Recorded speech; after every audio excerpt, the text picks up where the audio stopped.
तो बच्चों, आज हम ईथर के निर्माण की विधियों का अध्ययन करेंगे और देखेंगे कैसे ईथरों का निर्माण किया जाता है एल्कोहलों के द्वारा और विलियमसन संश्लेषण के द्वारा।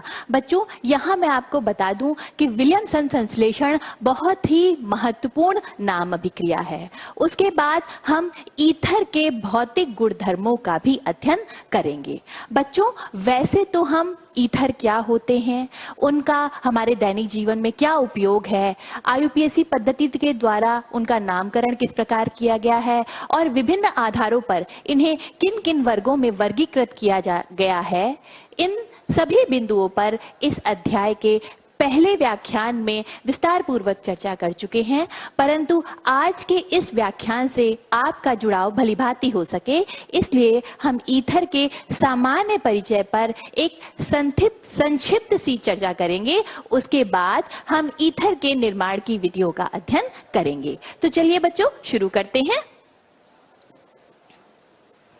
सबसे पहले हम जानते हैं कि ईथर क्या होते हैं। बच्चों, आप पढ़ भी चुके हैं कि जब एलिफैटिक और एरोमेटिक हाइड्रोकार्बन के हाइड्रोजन परमाणु का एल्कोक्सी या एराइलॉक्सी समूह के द्वारा प्रतिस्थापन हो जाता है तो ईथर बनते हैं। बच्चों, यहाँ हमने एथेन का अणु लिया है और जब हम देखते हैं कि एथेन के अणु से एक हाइड्रोजन परमाणु को प्रतिस्थापित कर दिया जाता है, किससे? एल्कोक्सी समूह से, तो हमें क्या प्राप्त हो जाता है बच्चों? ईथर प्राप्त हो जाता है। ठीक है, इसे आप ऐसे भी समझ सकते हैं, जब एल्कोहल या फिनॉल के हाइड्रोक्सिल समूह के हाइड्रोजन परमाणु का प्रतिस्थापन एल्किल या एरिल समूह के द्वारा हो जाता है तो भी हमें ईथर प्राप्त होते हैं। यहाँ जब एथिल एल्कोहल के OH समूह के हाइड्रोजन परमाणु का विस्थापन हमने एथिल समूह से कर दिया तो देखिए बच्चों, हमें क्या प्राप्त हो गया? डाई एथिल ईथर प्राप्त हो गया। और जब फिनॉल के OH समूह के हाइड्रोजन परमाणु का प्रतिस्थापन हमने एथिल समूह से कर दिया तो देखिए हमें क्या प्राप्त होता है? एथिल फेनिल ईथर प्राप्त हो जाता है। बच्चों, एक और आसान परिभाषा ये है कि ईथर वे यौगिक होते हैं जिनमें ऑक्सीजन परमाणु के दोनों ओर एल्किल या एरिल समूह लगे हुए होते हैं। ईथर को दो वर्गों में वर्गीकृत किया गया है, एक तो सम्मित ईथर और असम्मित ईथर। सम्मित ईथर वे ईथर होते हैं जिनमें ऑक्सीजन परमाणु के दोनों ओर समान एल्किल या एरिल समूह लगे हुए होते हैं, जैसे डायथिल ईथर। देखिए, ऑक्सीजन परमाणु के दोनों ओर समान एल्किल समूह लगे हुए हैं। और असम्मित ईथर वे ईथर होते हैं जिनमें ऑक्सीजन परमाणु के दोनों ओर भिन्न भिन्न एल्किल या एरिल समूह लगे हुए होते हैं। जैसे आप यहाँ देख सकते हैं, एथिल फेनिल ईथर में एक ओर ऑक्सीजन परमाणु के एथिल समूह लगा है और दूसरी ओर फेनिल समूह लगा हुआ है। बच्चों, डाई एथिल ईथर का प्रयोग पहले समय में निश्चेतक के रूप में किया जाता था शल्य चिकित्साओं के दौरान, परंतु इसका ड्रॉबैक या कमी ये होती है कि इससे जो निश्चेतना आती है, अर्थात रोगी को जो बेहोशी आती है, वो काफी देर में आती है और उसके बाद एक बार बेहोश होने के बाद वापस सामान्य होने में बहुत अधिक समय लगता है। इसलिए वर्तमान समय में इसका प्रयोग निश्चेतक के रूप में नहीं करते हैं। तो चलिए देखते हैं कि किसका प्रयोग हम निश्चेतक के रूप में करते हैं। बच्चों, ये दो इनफ्लूरेन और आइसोफ्लूरेन हैलोजन युक्त ईथर हैं। इनका प्रयोग वर्तमान समय में निश्चेतक के रूप में किया जाता है। तो चलिए आते हैं अपने मुख्य बिंदु पर, और जो है ईथर का निर्माण। और ईथर का निर्माण सबसे पहले हम देखते हैं किस प्रकार करते हैं? एल्कोहलों के द्वारा। तो बच्चों, जब एल्कोहल को गर्म करते हैं प्रोटिक अम्लों के साथ, कौन कौन से प्रोटिक अम्ल हम उपयोग कर सकते हैं? एक तो सल्फ्यूरिक अम्ल, दूसरा आर्थोफॉस्फोरिक अम्ल। जब इनके साथ हम गर्म करते हैं तो एल्कोहलों का निर्जलीकरण हो जाता है और निर्जलीकरण के उपरांत हमें एथीन प्राप्त हो सकती है, अर्थात एल्कीन प्राप्त हो सकती है। अगर हमने एथिल एल्कोहल लिया होगा तो हमें एथीन प्राप्त हो जाएगी और हमें ईथर भी प्राप्त हो सकते हैं।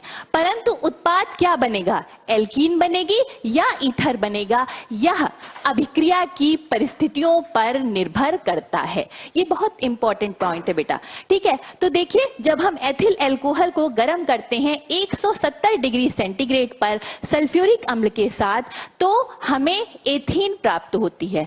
यहाँ पे एल्कोहल के एक अणु का निर्जलीकरण होता है, ठीक है। एक ही अणु में से क्या होता है, जल निकल जाता है और हमें एथीन प्राप्त होती है। इसका मतलब यहां पे बेटा क्या हो रहा है, इंट्रा मॉलिक्यूलर डिहाइड्रेशन, ठीक है बेटा। और जब हम एल्कोहल को 140 डिग्री सेंटीग्रेड पर गर्म करते हैं, एथिल एल्कोहल को, तो देखिए हमें क्या प्राप्त होता है, डाई एथिल ईथर प्राप्त होता है। और इस निर्जलीकरण में एथिल एल्कोहल के 2 अणु संलिप्त होते हैं। देखिए ये निर्जलीकरण कैसे होता है बेटा,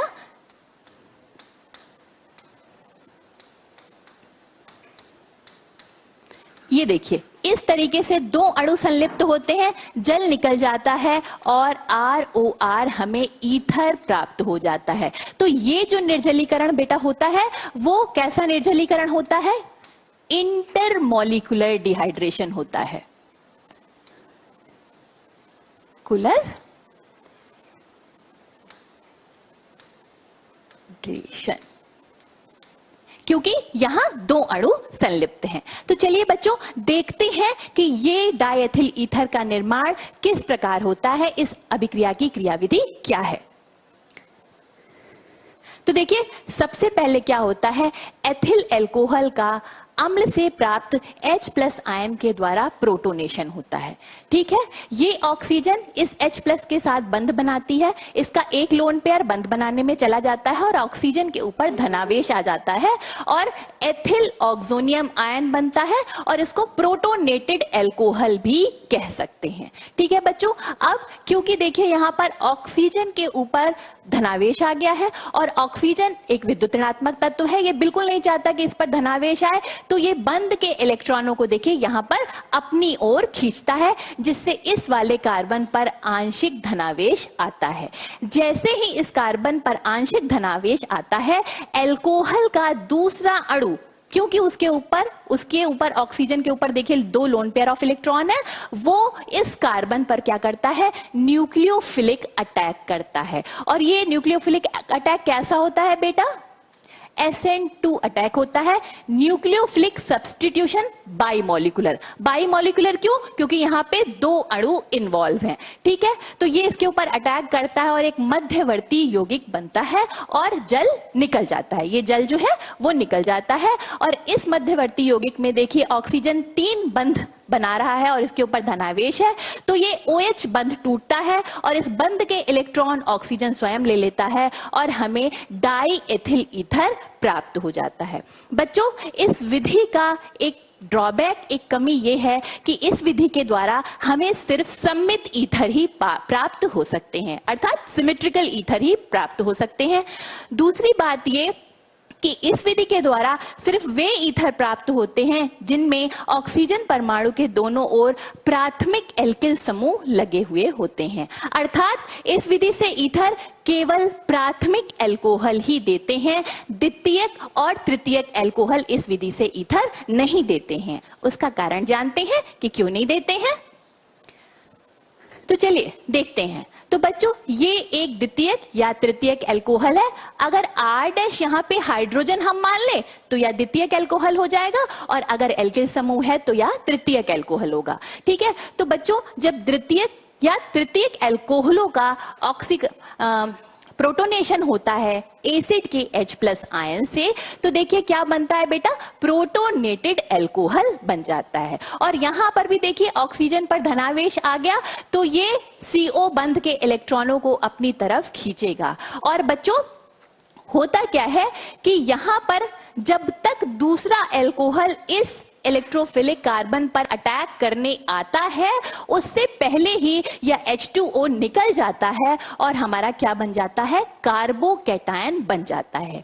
दूसरा एल्कोहल इस इलेक्ट्रोफिलिक कार्बन पर अटैक करने नहीं आ पाता है, उसका एक कारण यह भी है बच्चों, क्योंकि इस कार्बन पर बहुत सारे बल्कि समूह लगे हुए हैं, भारी समूह लगे हुए हैं, जो उस न्यूक्लियोफाइल जो होगा दूसरा अल्कोहल, न्यूक्लियोफिलिक अल्कोहल, उसका मार्ग क्या करते हैं, अवरुद्ध कर देते हैं, उसको आने नहीं देते हैं। ठीक है, तो यहां पे हमें कार्बोकैटायन प्राप्त होता है, और उस कार्बोकैटायन से जब बीटा हाइड्रोजन का एलिमिनेशन होता है, यहां देखिए बीटा हाइड्रोजन जब निकल जाता है तो बच्चों हमें क्या प्राप्त होता है, एल्कीन प्राप्त होती है। इस कार्बन कार्बन के मध्य में डबल बॉन्ड बन जाता है। तो द्वितीयक या तृतीयक अल्कोहलों से हमें ईथर नहीं प्राप्त होते हैं बच्चों, हमें क्या प्राप्त होती है, एल्कीन प्राप्त होती है। ठीक है,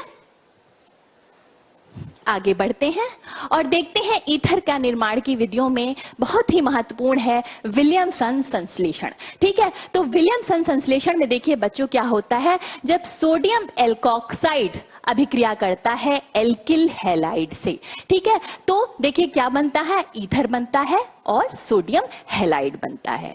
तो यहाँ पे बच्चों ये अभिक्रिया दिखाई गई है कि जब सोडियम एथॉक्साइड अभिक्रिया करता है एथिल ब्रोमाइड से, और यहाँ पर देखिए बच्चों SN2 अभिक्रिया हो रही है, न्यूक्लियोफिलिक सब्स्टिट्यूशन बाई मॉलिक्यूलर, क्योंकि 2 स्पीशीज इसमें इन्वॉल्व हैं, तो यहाँ SN2 अटैक होता है बेटा, और देखिए डाई एथिल ईथर बनता है, सोडियम ब्रोमाइड निकल जाता है, और यहां पर सोडियम मेथॉक्साइड जब SN2 अटैक करता है एथिल आयोडाइड पर, ये एथिल आयोडाइड है, तो यहां पर भी देखिए SN2 अटैक होता है और हमें क्या प्राप्त हो जाता है, एथिल मेथिल ईथर प्राप्त हो जाता है।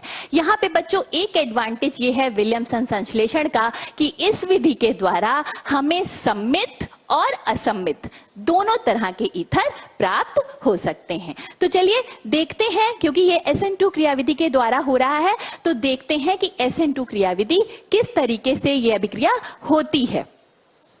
तो यहाँ पे बच्चों द्वि अणु नाभिक स्नेही प्रतिस्थापन SN2 अभिक्रिया यानी न्यूक्लियोफिलिक सब्स्टिट्यूशन रिएक्शन बाइमॉलिक्यूलर। तो देखिए होता क्या है बच्चों, ये जो एल्किल हैलाइड होता है, यहाँ मेथिल क्लोराइड हमने लिया है, एल्किल हैलाइड में इस कार्बन और हैलोजन का बंध जो होता है वो पोलर होता है। क्यों? क्योंकि क्लोरीन की विद्युत ऋणात्मकता कार्बन से ज्यादा होती है, ये बंध के इलेक्ट्रॉनों को अपनी तरफ खींचता है, इसके ऊपर आंशिक ऋणात्मक, इसके ऊपर आंशिक धनात्मक आवेश आता है। ठीक है, फिर ये जो न्यूक्लियोफाइल है हमारा, ये क्या करता है, इस कार्बन के ऊपर अटैक करता है, इस इलेक्ट्रोफिलिक कार्बन पर अटैक करता है, और देखिए यहां पर एक ही स्टेप में न्यूक्लियोफाइल और इलेक्ट्रोफिलिक कार्बन के बीच में बंध का बनना आरंभ होता है, और उसी समय इलेक्ट्रोफिलिक कार्बन और लीविंग ग्रुप के बीच में, जो क्योंकि क्लोराइड आयन हमारा लीविंग ग्रुप है, उसके बीच का बंध जो होता है टूटना आरंभ होता है। ठीक है, तो बॉन्ड मेकिंग और बॉन्ड ब्रेकिंग एक ही स्टेप में होती है बच्चों। और यहां पर एक बात ये ध्यान रखेंगे कि ये जो न्यूक्लियोफाइल होता है ये लीविंग ग्रुप के जस्ट अपोजिट डायरेक्शन से अटैक करता है। ठीक है, उसके बाद जब न्यूक्लियोफाइल जो है हमारा वो इस कार्बन से जुड़ जाता है, इलेक्ट्रोफिलिक कार्बन से, तो हमें उत्पाद प्राप्त होता है डाइमेथिल ईथर, लीविंग ग्रुप निकल जाता है। और यहाँ पे एक बहुत महत्वपूर्ण बात यह है बच्चों कि इस कार्बन का जो विन्यास है, यहाँ पे जो हमने मिथाइल क्लोराइड लिया था एल्किल हैलाइड वाले कार्बन का जो विन्यास है वो देखिए प्रतीप हो जाता है, अर्थात इन्वर्जन ऑफ कॉन्फ़िगरेशन हो जाता है। यहाँ पे देखिए हाइड्रोजन समूह इस तरफ लगे थे और उत्पाद में हमारे हाइड्रोजन समूह जो है इधर की तरफ हो जाते हैं, यानी इन्वर्जन ऑफ कॉन्फ़िगरेशन हो जाता है। ठीक है बच्चों, इसको आप और अच्छी तरीके से समझ सकते हैं बॉल स्टिक मॉडल से। ठीक है, तो बॉल स्टिक मॉडल में ये हमारा न्यूक्लियोफाइल है जो इस इलेक्ट्रोफिलिक कार्बन पर अटैक करता है, ये हमारा लीविंग ग्रुप है, और देखिए ये इसके जस्ट अपोजिट डायरेक्शन से अटैक करता है। दूसरे स्टेप में क्या होता है, न्यूक्लियोफाइल और इलेक्ट्रोफिलिक कार्बन के बीच में बंध बनना शुरू होता है, और ये जो बंध है लीविंग ग्रुप के साथ ये टूटना शुरू होता है एक ही स्टेप में। ठीक है, और यहाँ पर आप देख सकते हैं क्योंकि ये बंध बन रहा है और ये बंध टूट रहा है, ठीक है, तो ये दोनों जो बंध हैं वो अन्य बंधों की अपेक्षा थोड़े पतले दिखाई गए हैं। और यहाँ पर देखिए जब बंध बन जाता है न्यूक्लियोफाइल और कार्बन के बीच में, तो देखिए इस कार्बन का जो विन्यास है वो देखिए उल्टा हो गया, प्रतीप हो गया, इन्वर्ट हो गया और लीविंग ग्रुप निकल गया। विन्यास के प्रतीपन को आप इस तरीके से भी समझ सकते हैं, क्योंकि जब तेज हवा चलती है तो आपका छाता कैसा हो जाता है बच्चों, पलट जाता है। सेम बिल्कुल वैसे ही अभिक्रिया SN2 अभिक्रिया होती है कि कार्बन का जो विन्यास हो जाता है, जिस पर अटैक हो रहा होता है, जिस एल्किल हैलाइड पर अटैक हो रहा होता है, उसका विन्यास बदल जाता है, प्रतीप हो जाता है, ठीक है। अब आगे बढ़ेंगे, ठीक है, विलियमसन संश्लेषण ही चल रहा है और यहाँ पे ये बताया गया है बच्चों, जितना हमारा छोटा एल्किल हैलाइड होगा, यानी प्राथमिक एल्किल हैलाइड जो होगा, उनके ऊपर जब न्यूक्लियोफाइल अटैक करेंगे तो ये अभिक्रिया बहुत सुगमता पूर्वक हो जाती है और हमें अच्छे परिणाम प्राप्त होते हैं, ईथर हमें अच्छी तरीके से प्राप्त हो जाता है, ठीक है, अगर हम प्राथमिक एल्किल हैलाइड प्रयोग करेंगे। लेकिन अगर हमारे पास द्वितीयक या तृतीयक एल्किल हैलाइड है बच्चों, तो ये हमारा देखिए इलेक्ट्रोफिलिक कार्बन है, ठीक है, तो क्या होता है, न्यूक्लियोफाइल यहां पर देखिए इतने बड़े बड़े बल्कि समूह लगे हुए होते हैं कि हमारा न्यूक्लियोफाइल इस इलेक्ट्रोफिलिक कार्बन तक पहुंच ही नहीं पाता है। और बच्चों आपको पता है न्यूक्लियोफाइल का इलेक्ट्रोफिलिक कार्बन के पास पहुंचना बहुत जरूरी है, क्योंकि तभी तो वो जाकर उससे जुड़ेगा, है ना। तो यहां पर ये जब जुड़ ही नहीं पाता, इस तक पहुंच ही नहीं पाता, तो ये एक क्षार की भांति व्यवहार करता है और ये क्या करता है, इस बीटा हाइड्रोजन को अब्स्ट्रैक्ट कर लेता है, निकाल लेता है, ये CH बंध टूटता है, ये CI बंध टूटता है और देखिए कार्बन कार्बन के बीच में द्विबंध बन जाता है, E2 एलिमिनेशन, यानी कि एलिमिनेशन बाई मॉलिक्यूलर, द्वि अणुक विलोपन इसको हिंदी में कहते हैं बच्चों। और हमें क्या प्राप्त हो जाती है, E2 एलिमिनेशन के थ्रू एल्कीन प्राप्त हो जाती है, ठीक है। तो अगर हमारा एल्किल हैलाइड प्राइमरी है अर्थात प्राथमिक है तो हमें ईथर प्राप्त होंगे, लेकिन अगर हमारा एल्किल हैलाइड द्वितीयक या तृतीयक है तो हमें एल्कीन प्राप्त होती हैं विलियमसन संश्लेषण में। इस बात का आप ध्यान रखेंगे, ठीक है बच्चों। अब आगे बढ़ते हैं और देखते हैं SN2 अभिक्रिया पर त्रिविम का प्रभाव, अर्थात स्टेरिक एंडरेंस का क्या प्रभाव पड़ता है SN2 अभिक्रिया पर।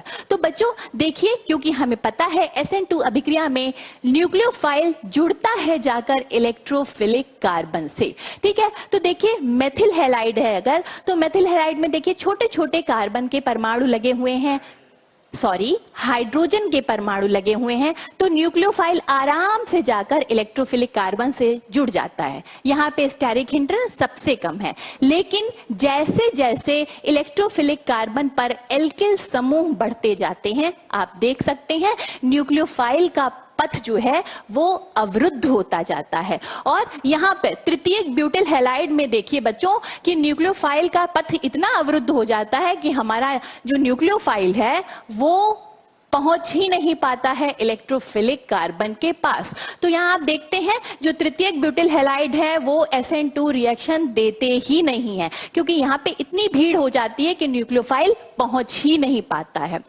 अगर आप ऐसे समझें कि तो बेटा अगर एथिल क्लोराइड के SN2 अभिक्रिया के रेट को 1 मान लिया जाए, यहाँ पे अभिक्रिया का वेग दिया गया है, तो अगर एथिल क्लोराइड की SN2 अभिक्रिया के वेग को हम 1 माने तो मेथिल क्लोराइड जो होता है वो उससे 30 गुना तेजी से SN2 अभिक्रिया करता है और आइसोप्रोपिल हैलाइड जो होता है वो उससे 50 गुना कम उसकी दर होगी SN2 अभिक्रिया करने की।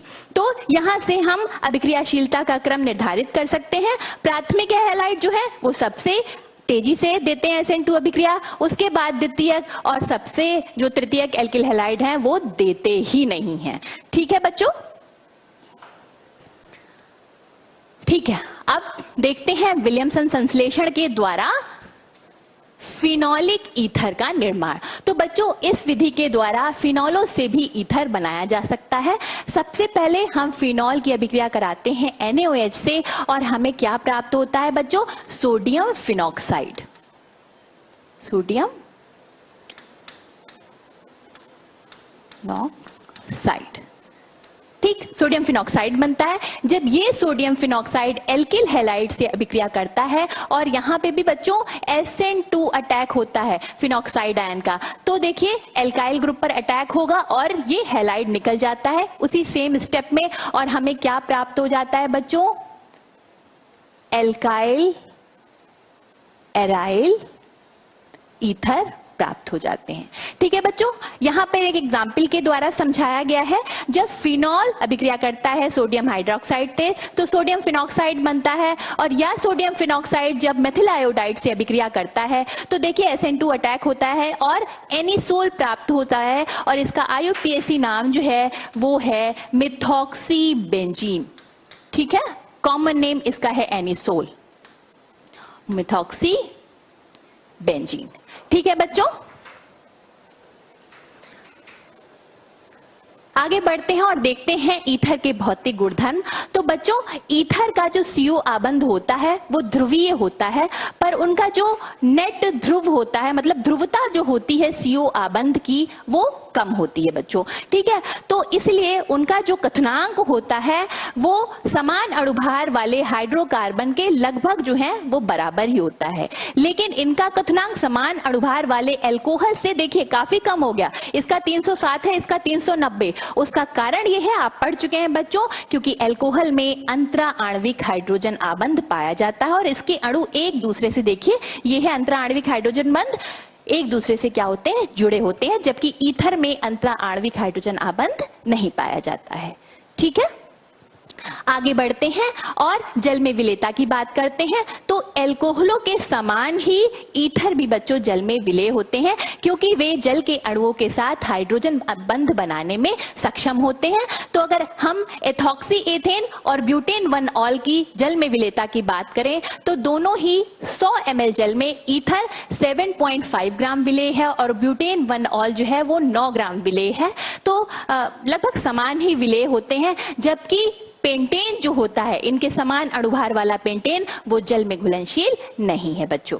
ठीक है, आगे बढ़ते हैं और कुछ अभ्यास प्रश्न करते हैं और हम देखेंगे कि हमने जो आज पढ़ा वो हमने कितना सीखा बच्चों। तो देखिए, निम्नलिखित अभिक्रिया तृतीयक ब्यूटिल एथिल ईथर बनाने के लिए उपयुक्त नहीं है, बिल्कुल नहीं है, क्योंकि हमें पता है तृतीयक ब्यूटिल हैलाइड जो है वो क्या करते हैं? SN2 अभिक्रिया देते ही नहीं है बच्चों। उनसे हमें क्या प्राप्त होती है? E2 एलिमिनेशन से एथीन प्राप्त होगी। तो देखिए, इस अभिक्रिया का उत्पाद क्या होगा? तो क्या उत्पाद हो जाएगा बच्चों? आपको पता है HCH2 C बॉन्ड एल्कीन, इस अभिक्रिया से हमें एल्कीन प्राप्त होती है E2 एलिमिनेशन से। तो देखिए यहाँ पे क्या होता है बेटा, ये इस हाइड्रोजन को अब्स्ट्रैक्ट कर लेती है, यहाँ पे देखिए ये द्विबंध बनता है और ये निकल जाता है। तो क्या प्राप्त होगा हमें? C2H5OH प्लस NaCl, और जो एल्कीन हमें मिलेगी वो ये है CH2 double bond C, CH3 और CH3। आप ये देख सकते हैं। ठीक है, और तृतीयक ब्यूटिल एथिल ईथर बनाने के लिए बेटा हम क्या करेंगे? सोडियम टर्शरी ब्यूटॉक्साइड ले लेंगे। ठीक है, Na। ठीक है, और अगर इसकी अभिक्रिया एथिल क्लोराइड से हम करा देंगे, C2H5Cl से करा देंगे, तो हमें डिजायर्ड ईथर जो हम चाह रहे थे वो हमें मिल जाएगा बेटा, C2H5। ठीक है, ये मिल गया हमें तृतीयक ब्यूटिल एथिल ईथर। ठीक है बच्चों, इस तरीके से आगे बढ़ते हैं। इन ईथर को बनाने के लिए उपयुक्त अभिकारक लिखने हैं। हमें पता है एल्किल हैलाइड हमारा छोटा होना चाहिए, तो यहाँ पे एल्किल हैलाइड हम ये ले लेते हैं और ये हमारा न्यूक्लियोफाइल हो जाएगा। ठीक है, एंड ये इस पर अभिक्रिया करेगा, CX बंध टूटेगा और क्या होगा? ये निकल जाएगा, SN2 अभिक्रिया होगी बच्चों। इसमें देखिए बच्चों क्या होता है, अगर आप ऐसा सोचते हैं कि इधर कार्बन की संख्या कम है और अगर हम ये हैलाइड ले लें और ये न्यूक्लियोफाइल ले लें CH2ONA, तो तो बच्चों यहाँ पे क्या होता है, हेलोजन के पास 3 लोन पेयर ऑफ इलेक्ट्रॉन होते हैं, ये बेंजीन रिंग को प्लस m इफेक्ट के द्वारा बेंजीन रिंग को इलेक्ट्रॉन देता है। तो यहाँ हेलोजन और कार्बन के बीच आंशिक द्विबंध होता है, जिसको तोड़ना इतना आसान नहीं होता है बच्चों। तो इसके लिए हम ये हैलाइड नहीं लेंगे, ठीक है। हम क्या करेंगे, देखिए फिनॉक्साइड लेंगे और उसकी अभिक्रिया कराएंगे बेंजिल हैलाइड से, CH2X से कराएंगे, ठीक है बच्चों। तो ये SN2 अटैक होगा और हमें ये ईथर प्राप्त हो जाएगा, ठीक। आगे बढ़ते हैं और देखते हैं 1-methoxy-4 नाइट्रोबेंजीन बनाना है, उसके लिए अभिकारक क्या लेंगे। तो बच्चों हम अभी आपको बता चुके हैं, अगर हेलोजन और कार्बन के बीच आंशिक द्विबंध होता है उसको तोड़ना आसान नहीं होता है।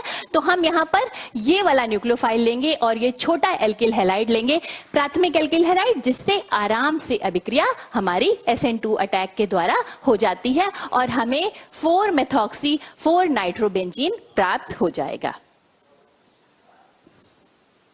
आगे बढ़ते हैं और देखते हैं ये अभिक्रिया। इसमें आपको बताना है कि उत्पाद कौन सा होगा। तो बेटा ये सोडियम हाइड्राइड एक बहुत अच्छा क्षार है, जब ये इस अल्कोहल से अभिक्रिया करेगा तो देखिए सबसे पहले क्षार जो होगा वो हाइड्रोजन ले लेगा, एसिटिक हाइड्रोजन, और सोडियम एल्कोक्साइड प्राप्त हो जाएगा -Na और प्लस। और बेटा उसके बाद इसकी आइसोप्रोपिल आयोडाइड से अभिक्रिया हम करा रहे हैं, ठीक है। तो आइसोप्रोपिल आयोडाइड की संरचना ये है, SN2 अटैक हो रहा है, विलियमसन संश्लेषण अभिक्रिया है और हमें क्या उत्पाद प्राप्त होगा,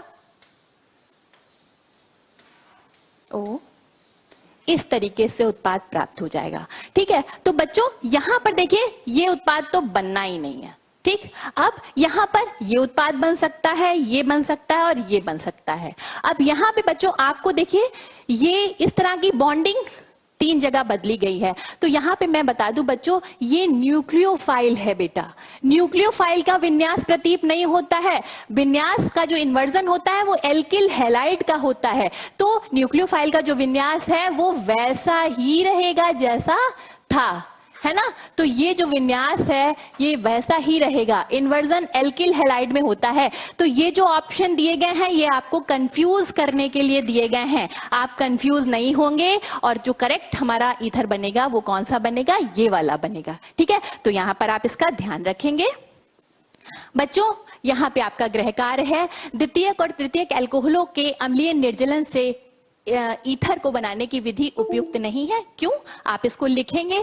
आपको बताना है मेथॉक्सी मेथेन का क्वथनांक जो है वो एथेनॉल की अपेक्षा क्यों कम होता है, और प्रोपेन 1 ऑल से 1 प्रोपॉक्सी प्रोपेन आप किस प्रकार बनाएंगे। ईन सभी ईथर को आप किन अभिकर्मकों को द्वारा बनाएंगे आपको ये बताना है। तो बच्चों आज हमने ईथर का एक थोड़ा सा परिचय पढ़ा और ईथर को बनाने की विभिन्न विधियों का अध्ययन किया और उसके बाद हमने ईथर के भौतिक गुणधर्मों का भी अध्ययन किया। बच्चों इसके अगले वाले व्याख्यान में हम ईथर की रासायनिक गुणधर्मों का अध्ययन करेंगे और ये मैं ये आपको बता दूं कि अगला व्याख्यान जो है वो इस अध्याय का अंतिम व्याख्यान होगा। तो मेरा आपसे आग्रह है कि मैंने जितना भी आपको ये अध्याय पढ़ाया है ये आप अपनी रसायन विज्ञान भाग 2 की पुस्तक से भली भांति रिवाइज करेंगे। आज जो मैंने पढ़ाया है उसका लिख कर अभ्यास करेंगे। तो आशा करती हूं आपको आज का व्याख्यान समझ में आया होगा। धन्यवाद।